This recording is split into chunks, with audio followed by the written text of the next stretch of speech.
Bismillahirrahmanirrahim. Assalamualaikum warahmatullahi wabarakatuh. Ya, hari ini kita akan melanjutkan pertemuan PTI kita. Kali ini kita sudah ada di pertemuan ketiga. Dan hari ini kita akan membahas mengenai jenis komputer dan sistem. Tentu saja di PTI ini kita akan membahas tidak hanya mengenai komputer, tapi nanti juga aspek-aspek yang lain di pertemuan-pertemuan yang selanjutnya. Khusus untuk hari ini kita akan kulik mengenai komputer berdasarkan beberapa aspek. Kalau disebut komputer itu ada macam-macam jenisnya. Nah, ini kita bisa lihat jenis itu berdasarkan apa gitu ya. Jadi yang pertama, komputer itu bisa dilihat dari jenis berdasarkan prosesornya atau kekuatan prosesornya atau bagaimana peletakan prosesornya, besar kecilnya dan seterusnya. Kemudian yang kedua adalah komputer berdasarkan data yang diolah. Kemudian yang ketiga adalah berdasarkan cara kerjanya. Kemudian yang keempat adalah berdasarkan konteks penggunaan. Nah, kita akan bahas satu persatu. Kita mulai dari yang pertama adalah berdasarkan prosesor. Nah, dari komputer berdasarkan prosesor yang paling pertama dibahas adalah komputer mainframe. Karena di sini komputer dengan prosesor yang sangat besar atau sangat kuat kemampuan untuk penghitungannya. Dia punya prosesor-prosesor khusus yang digunakan untuk komputer yang mainframe gitu ya. Jadi nggak bisa cuma prosesor-prosesor yang digunakan untuk personal saja nggak kuat dia. Gitu ya. Nah, yang kedua adalah personal komputer. Nah, ya seperti CPU atau laptop yang biasa Anda lihat. Kemudian yang ketiga adalah single board circuit. Jadi dia punya prosesor juga, tapi prosesornya ukurannya kecil, sangat kecil, dan kemampuannya juga nggak terlalu tinggi.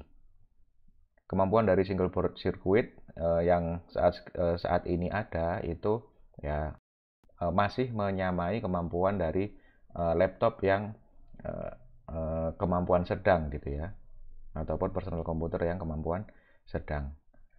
Nah, di sini mainframe personal komputer dan single board circuit ini punya kemampuan prosesor yang berbeda-beda karena ya fungsinya sendiri-sendiri gitu ya. Kalau mainframe itu ya untuk peletakan data yang kaitan dengan server, untuk personal komputer ya untuk aktivitas yang sehari-hari. Untuk single board circuit memang mengutamakan ke compact desainnya. Jadi desainnya tipis, terus kemudian ringan, bisa diselipkan di device yang lain. Ya, sehingga device yang lain bisa dianggap sebagai device yang smart karena dia punya kemampuan komputasi karena ada single board circuit. Nah, yang pertama adalah mainframe. Kemampuan prosesornya sangat besar. Ya, biasanya bisa dilihat di film-film gitu ya, ruangan server, ruangan ya pusat data. Nah, itu komputernya adalah komputer mainframe. Nah, dia cirinya apa sih? Cirinya dia bisa menampung banyak terminal. Artinya apa? Dia punya misalkan ada suatu hub yang ditancapkan ke dia, terus kemudian untuk mengakses, itu dia bisa langsung sekaligus sekali jalan itu bisa banyak terminal atau banyak yang mengakses. Jadi komputer ini sangat bisa digunakan untuk akses yang banyak pengguna dalam satu kali waktu. Nah, komputer mainframe ini semakin ke sini, ini semakin tersaingi dengan kemampuan PC dan internet. Ya, artinya kalau sekarang suatu instansi atau perusahaan membutuhkan ruang server atau ruang penyedia file yang bisa diakses oleh banyak orang gitu ya, dia nggak perlu buat ruang untuk server sendiri. Dia hanya cukup PC-nya masing-masing dan juga akses internet. Loh, terus datanya disimpan di mana, Pak? Datanya disimpan di layanan yang cloud gitu ya.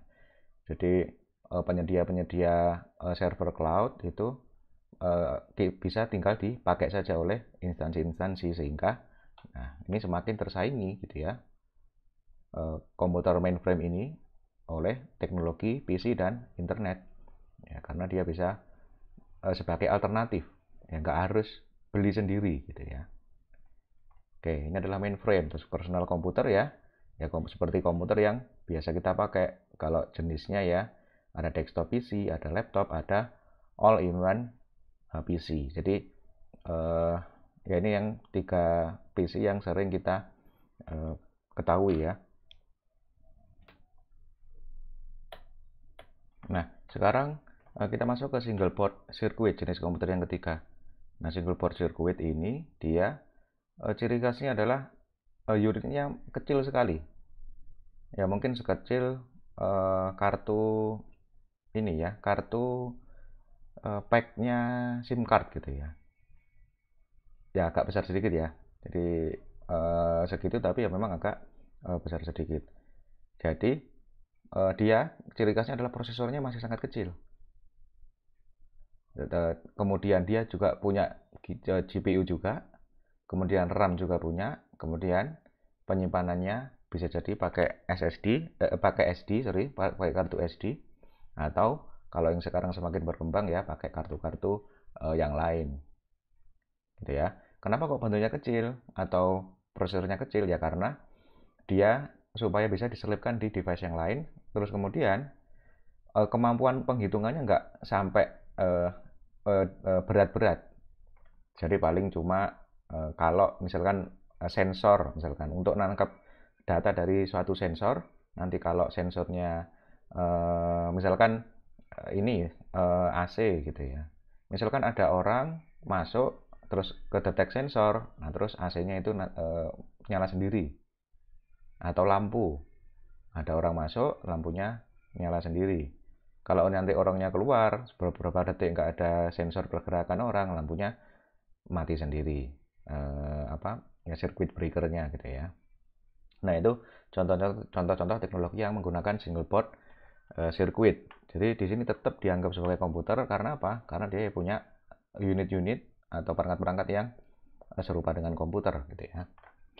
Kemudian, nah sekarang kita masuk ke pembagian atau jenis kedua berdasarkan datanya atau data yang diolah.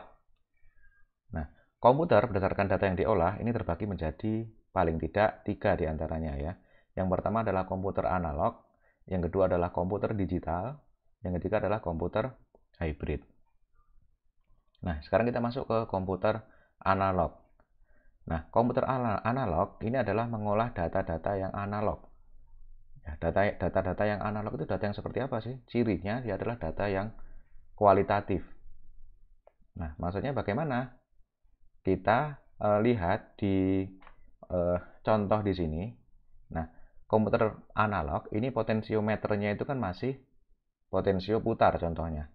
Nah, potensio putar ini sebenarnya dia nggak bisa detail angkanya, misalkan volume atau angka hambatan itu dengan putaran yang berapa derajat itu menghasilkan volume yang besarnya seberapa, itu nggak detail atau nggak bisa menunjuk angkanya secara tepat.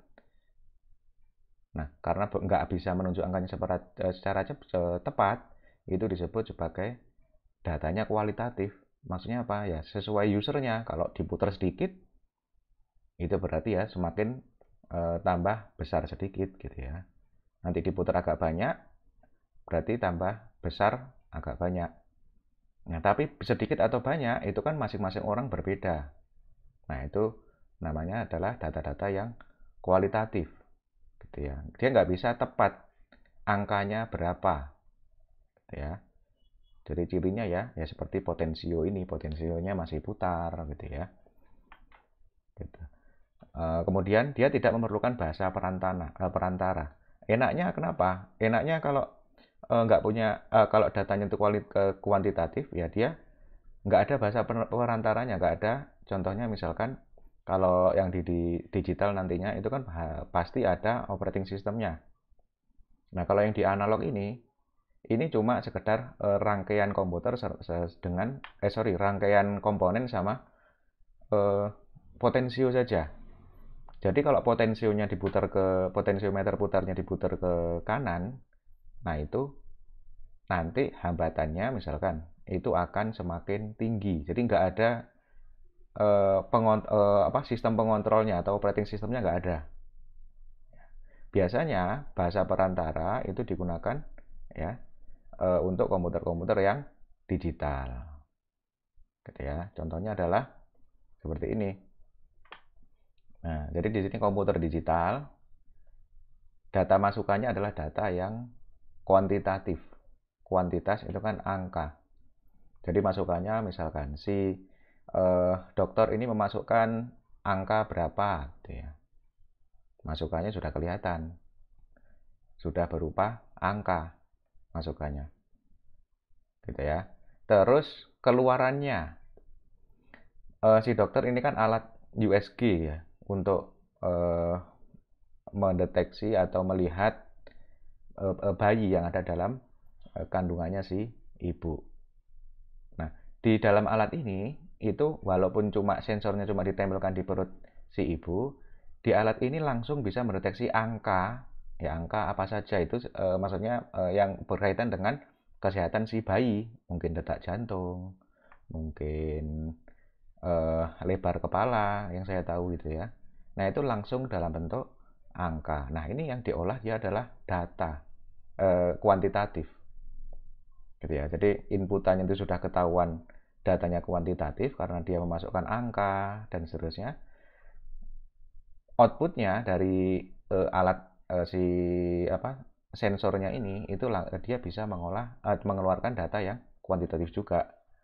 Ya, diameter kepala si bayi, detak jantungnya, suhunya mungkin. Nah, itu juga data-data yang kuantitatif. Nah, kalau yang komputer digital ini pasti memerlukan bahasa perantara. Ya, bahasa perantara ini bukan OS tapi ya interpreter.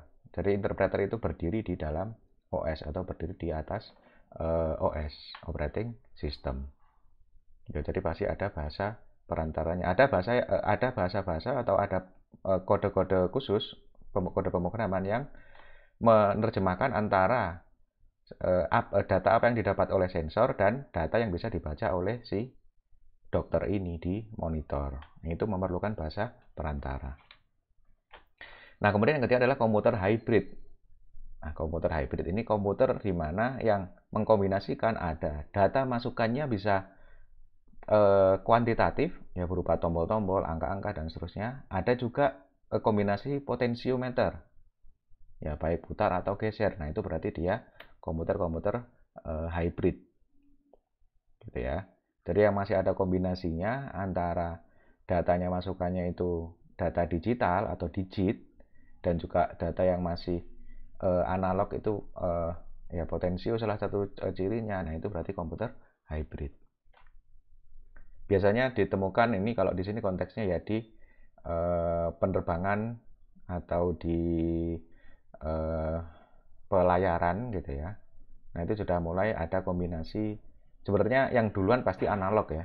Jadi yang duluan analog, digital masuk. Oke. Kemudian yang pembagian yang ketiga adalah jenis komputer berdasarkan model sistem, berdasarkan cara kerjanya. Yang pertama adalah single user dan workstation. Kemudian multi user. Kemudian sistem server jaringan.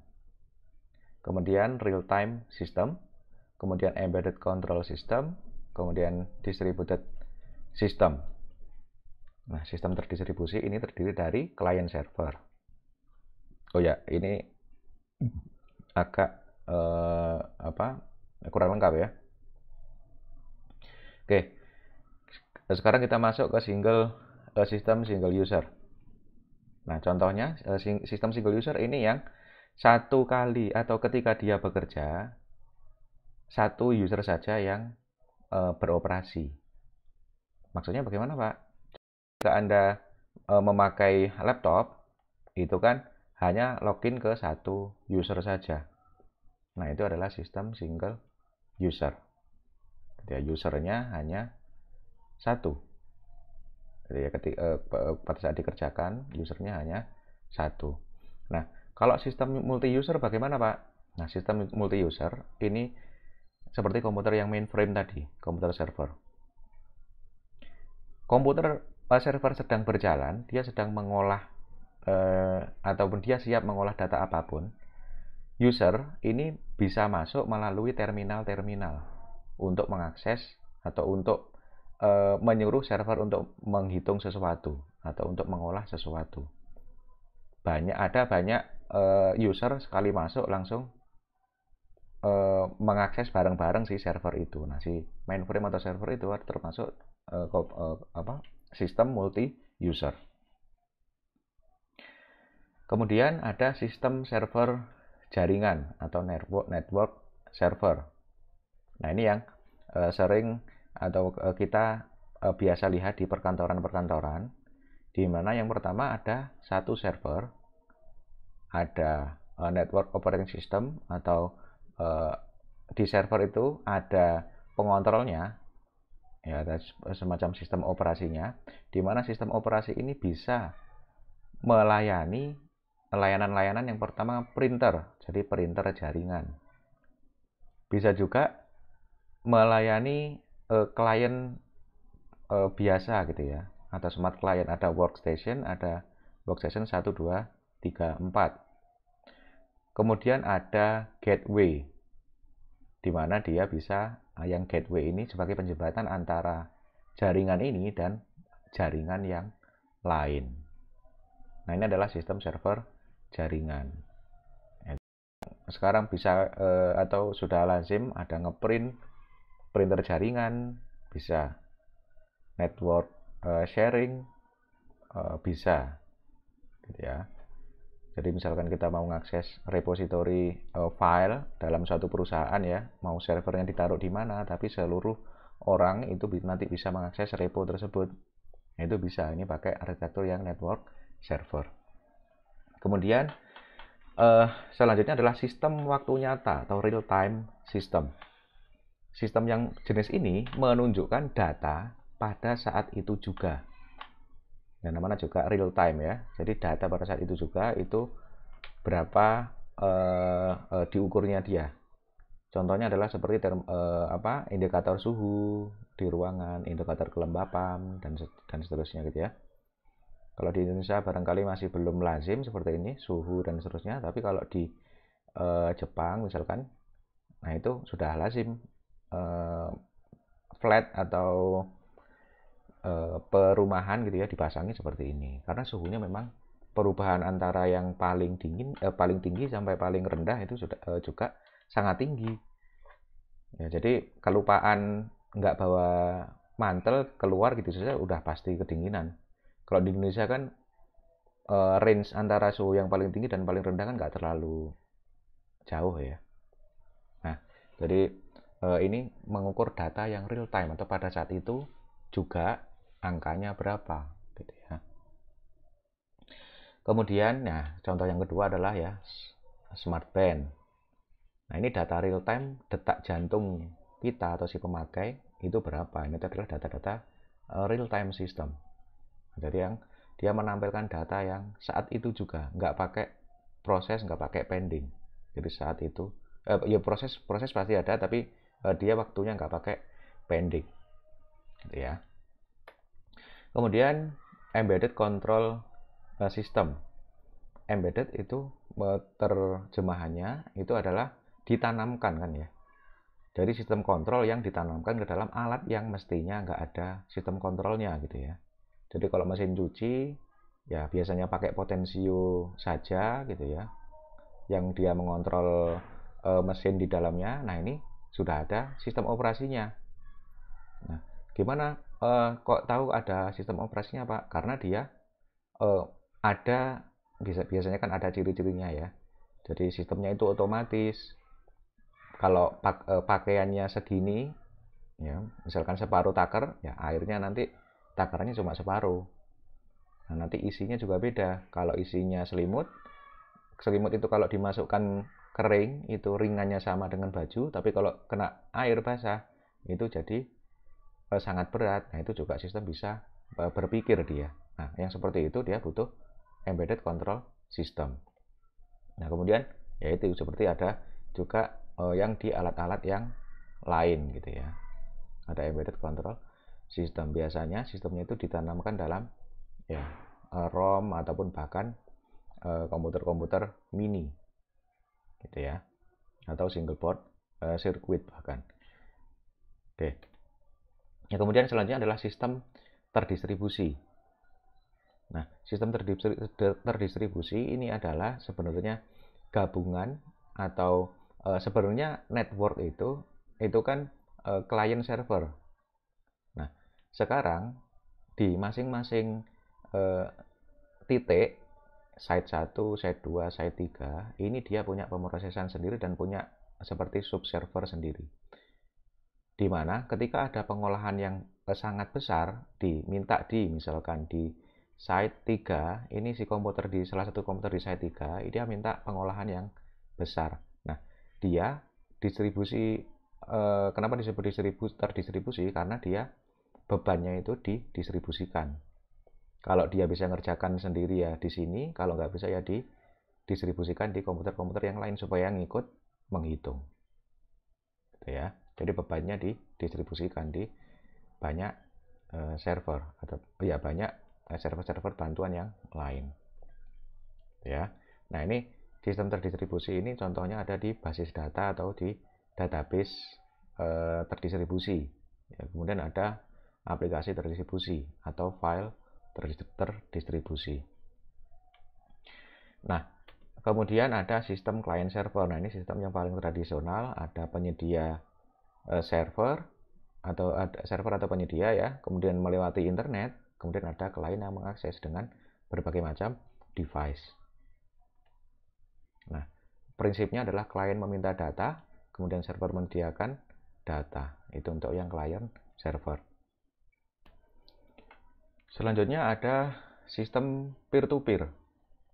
Jadi bisa disebut juga sebagai ad hoc. Jadi pengiriman antara dua komputer, dua device, di mana dia nggak perlu ada server. Ya, dia adalah dikirimkan secara peer-to-peer. Mungkin kalau pernah ngirim file pakai kabelan, nah itu adalah contoh dari peer-to-peer gitu ya. Kabelan antara dua PC. Ya, dia nggak pakai server. Nah, itulah contoh dari peer-to-peer. Atau juga pakai wifi ya ya ad hoc pakai wifi dicocokkan IP-nya gitu ya. Nah, itu juga kirim pakai peer-to-peer. Kemudian di device juga, nah ini bisa peer-to-peer gitu ya. Sistem peer-to-peer antara satu device ke device yang lain langsung tanpa server, itu juga peer-to-peer.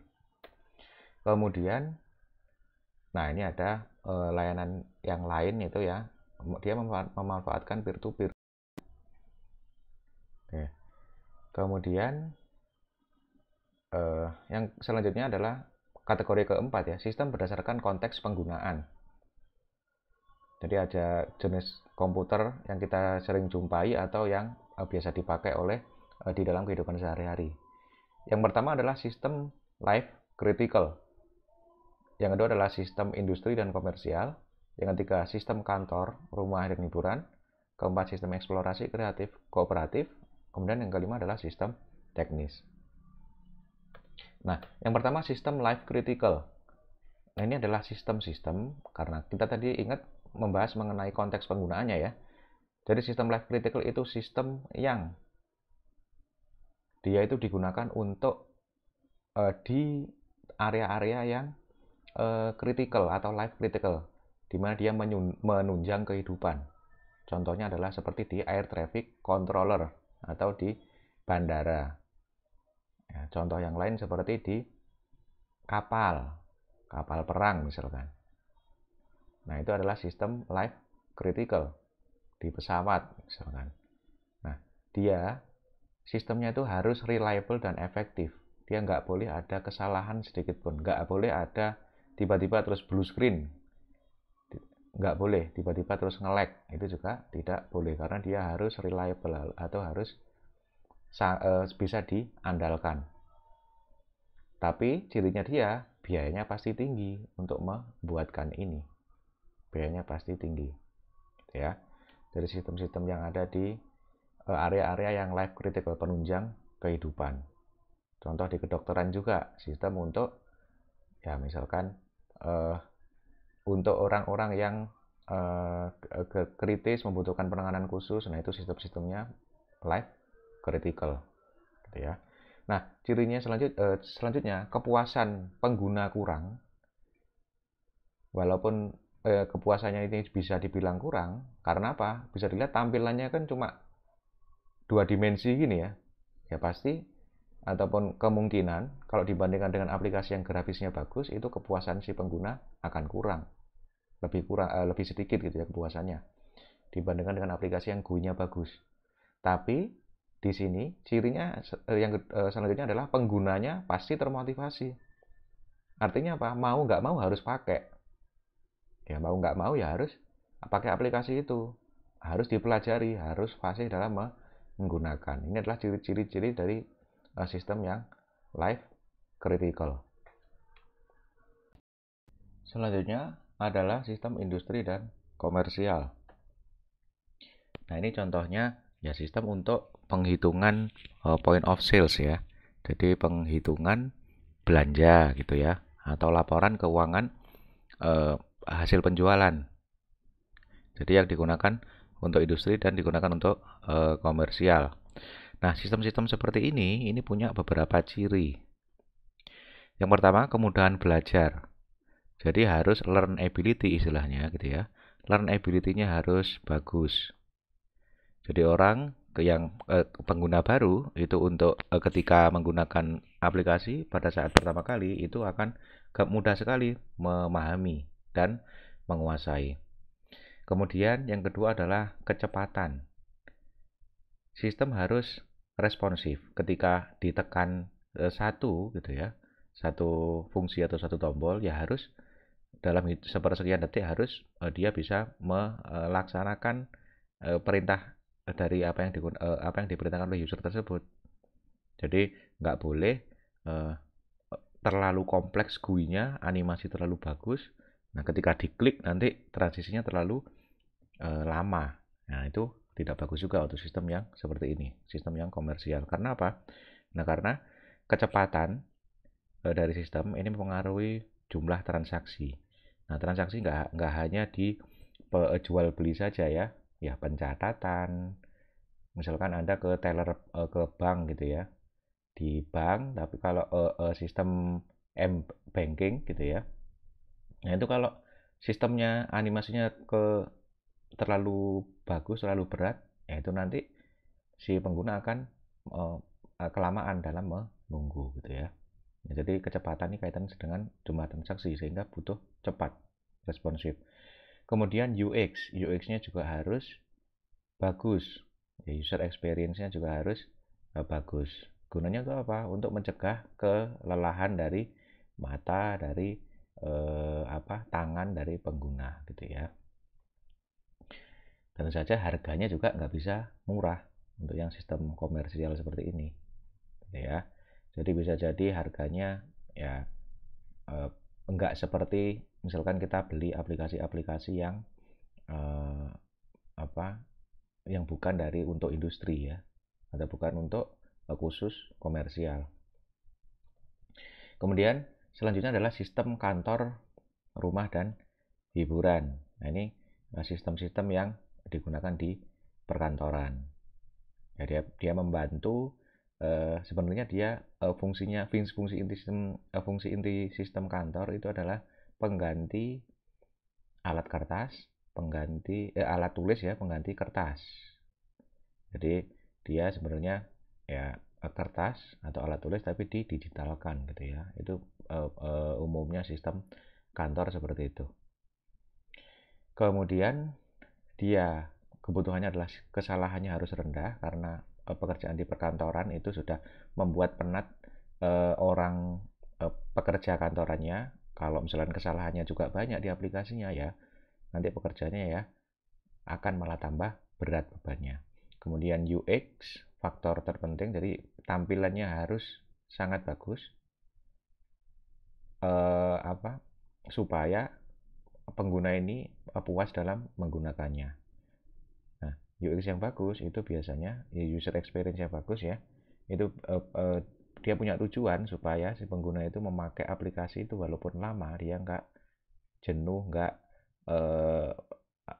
kecapean gitu ya. Capek mata, capek pergerakan otot-otot di mungkin bahu, lengan dan seterusnya. Kemudian juga fungsionalitas juga harus komplit. Dia bisa mencakup apa-apa saja yang dibutuhkan oleh si pengguna. Ya, contoh kalau aplikasi-aplikasi yang pengedit pengolah kata ya, jadi word processor gitu ya. Nah, itu ya harus fungsi-fungsi untuk word processor apa saja harus lengkap. Demikian juga dengan spreadsheet, presentasi gitu ya, aplikasi email. Fungsionalitas harus lengkap. Nah, semakin aplikasi-aplikasi yang lain mungkin juga nggak hanya sekedar lengkap saja, tapi dia bisa memberikan inovasi-inovasi ya, supaya lebih memudahkan pengguna. Kemudian selanjutnya adalah sistem eksplorasi kreatif dan kooperatif. Nah, sistem eksplorasi kreatif kooperatif ini sebenarnya sistem namanya juga sistem kreatif ya. Jadi dia digunakan oleh orang-orang yang bergerak di bidang kreativitas, kemudian seni, gitu ya. Entah itu dari suara, dari grafis, dari video, gitu ya. Nah, cirinya alat ataupun software ini, komputer ini bisa mengakomodir kerja si seniman. Ini hampir-hampir sama dengan yang Office tadi. Yang Office tadi kan semua fungsinya juga harus bisa diakomodir oleh sistem atau seluruh kebutuhannya. Nah, di aplikasi yang eksplorasi dan kreatif ini, kreativitas dari si pengguna itu harus bisa dituangkan dalam aplikasi ini. Nah, ciri khas dari aplikasi ini selanjutnya adalah dia punya fitur-fitur yang sangat advance. Jadi mungkin setiap versi kalau di sini kan ada salah satu aplikasi pengolah gambar gitu ya. Nah, fitur-fiturnya itu bisa jadi seri per serinya itu bisa jadi perubahannya akan sangat banyak. Ada banyak fitur-fitur yang diperkenalkan, tambahan-tambahan fitur baru. Yang dulunya belum terbayang, misalkan gimana caranya gambar ini kok tiba-tiba ada kombinasi yang sangat bagus. Itu di fitur seri keberapa, itu diperkenalkan. Terus di tingkat naik seri, bisa jadi beberapa fungsi yang semula dijalankan dengan 3 langkah, itu bisa jadi 1 langkah. Nah, itu sistem-sistem yang kreatif seperti ini dia selalu berusaha untuk meningkatkan kemampuan-kemampuan si seniman ini supaya kreativitasnya dia bisa lebih tertuang di gambar atau di karyanya gitu ya. Nah, kemudian selanjutnya adalah sistem teknis sosial. Sistem teknis sosial ini ya sistem yang digunakan untuk dia melayani gitu ya, atau memberikan pelayanan sosial yang nggak harus dari pemerintah ya, tapi dia ya barangkali membantu layanan-layanan yang lain, misalkan pendaftaran dan seterusnya. Dia cirinya adalah kepercayaan dari sistem ini harus terjaga. Yang pertama, kepercayaan itu bisa dilihat dari nama domainnya. Ya, domainnya ini harus government gitu ya, atau .org ya, karena .gov atau .org, atau kalau sekolahan ya .sch.id, .ac.id, itu bisa menjaga trust dari si pengunjung. karena orang nggak bisa sembarangan buat .ch.id, .ac.id, .gov, nggak bisa sembarangan. Dia harus punya dokumen-dokumen khusus untuk bisa membuat domain yang tersebut. Yang kedua adalah privacy dan keamanan.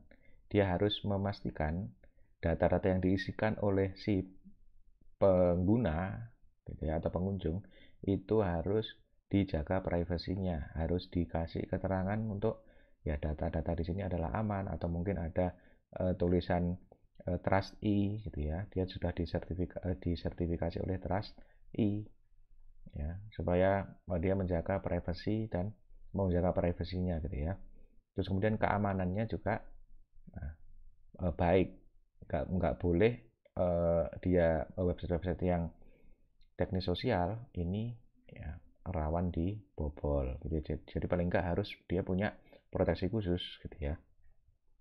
Kemudian pemakaian, lagi-lagi di sini pengguna dari sistem teknik sosial itu range keahliannya dalam berkomputer itu akan sangat lebar karena dia ditujukan oleh seluruh masyarakat gitu ya, dari yang bisa komputer mahir sampai yang baru belajar komputer. Jadi dia learn ability harus yang diutamakan gitu ya. Kemudian pemakaian gitu ya. Terus kemudian harus bisa feedback, dia bisa interaktif gitu ya. Jadi misalkan si pengguna memasukkan isian yang salah gitu ya, nah dia harus menampilkan feedback, pesan kesalahannya itu bagaimana, seharusnya yang diisi adalah bagaimana gitu ya.